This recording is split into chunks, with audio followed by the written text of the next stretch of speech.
Hello everyone and welcome to this month's episode of Jig Retro. This month we will be looking at one of my most nostalgic games and one of my favourite games on the trusty old Mega Drive, Flashback. If you enjoy this mini documentary, then why not check out some of my other content, as well as like, share and subscribe to get the latest monthly episodes when they're released.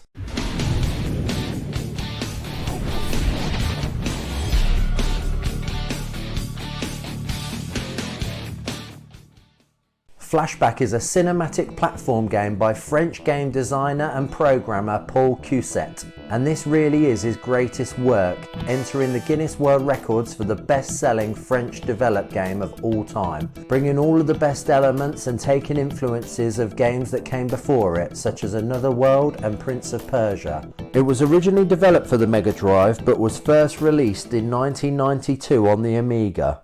It was then released on the Mega Drive in 1993.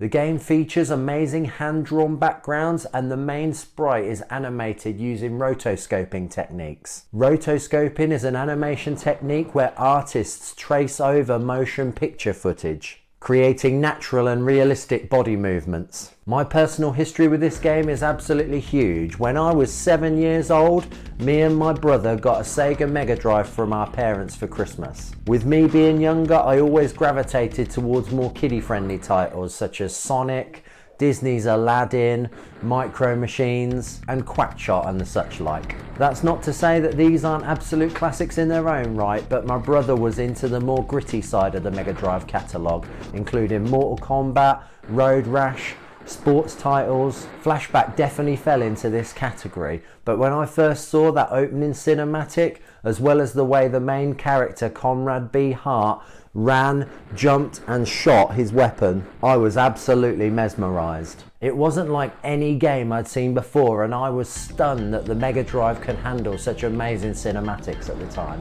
Even as a young player I was hooked, but this game was far too epic to hold my attention, and I would just repeatedly play the first level and maybe a couple of scenes from the second.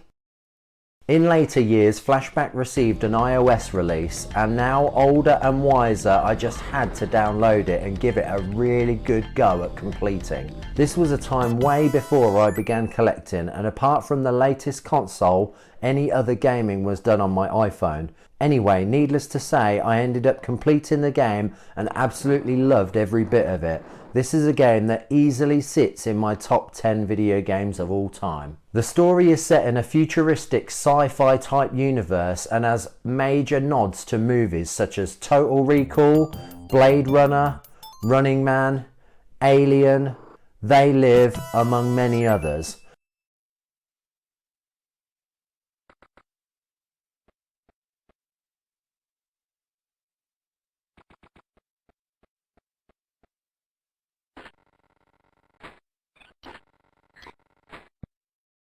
You play as Conrad, who in the first sequence we see being chased on foot and on a flying bike by two characters who eventually shoot him down. This trauma causes amnesia, and you discover that you will need to make your way out of the jungle to meet up with a friend in New Washington called Ian. Ian returns Conrad's memory to him, where you discover that Conrad has uncovered that a shape-shifting alien race has been hiding in plain sight as humans.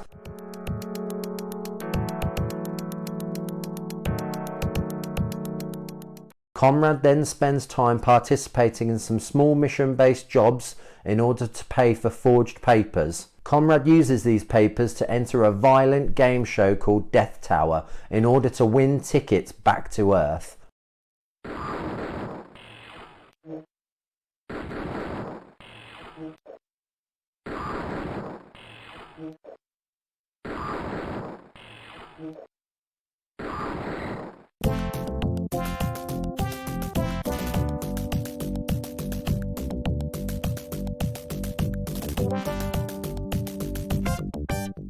Upon return, he discovers a plot by the Morph alien race to conquer Earth.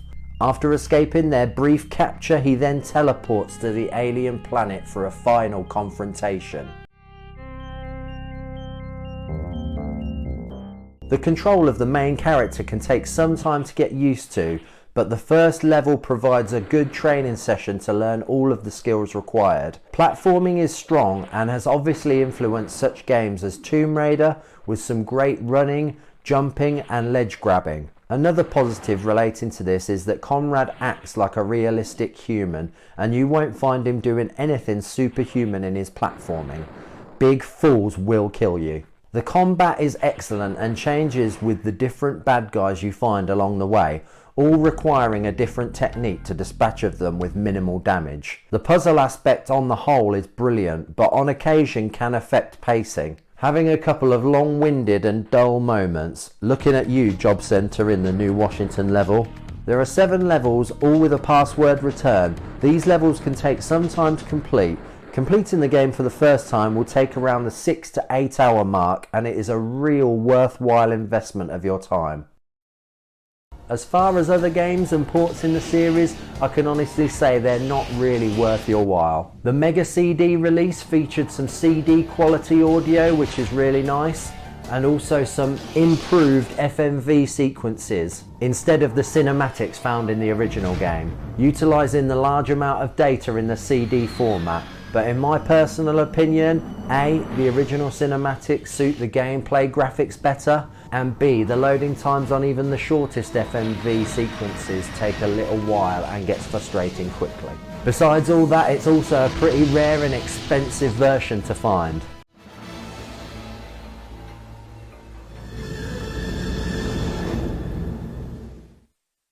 The 1995 MS-DOS, PlayStation 1 and Dreamcast sequel Fade to Black may be good for a moment of nostalgia, but really lost the title of best in its genre as soon as Tomb Raider came out. Wow, the action is slow and the gameplay is seriously clunky and dated. It's still good for an early 3D title, but you really have to be invested in the story to actually stomach this gameplay all the way through.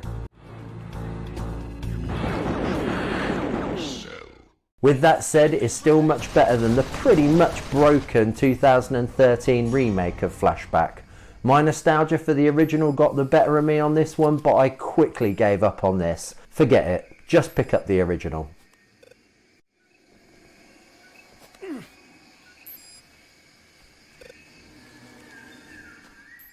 You may or may not be surprised to learn that there was a cancelled sequel to Fade to Black, set to be released on the Game Boy Advance, called Flashback Legends. This is a return to the original gameplay in a 2D style, whereas the aesthetic looks a little bit more cartoony. As you can see in gameplay footage, they've utilised the sprite from the original Flashback as a placeholder. A brand new game, Flashback 2, has been announced in May 2021, but as of yet absolutely no more details have been released, but I shall be keeping an eye out for that one. No matter how you access retro games, either with original hardware or emulation, you owe it to yourself to play through this epic game. I think it still holds up really well, and I have captured the gameplay footage for this mini documentary from the Switch conversion, which is on sale on a fairly regular basis. Flashback has been released on so many systems at this point that you shouldn't really have any trouble finding it at all. Many thanks for watching. I hope you have enjoyed this content.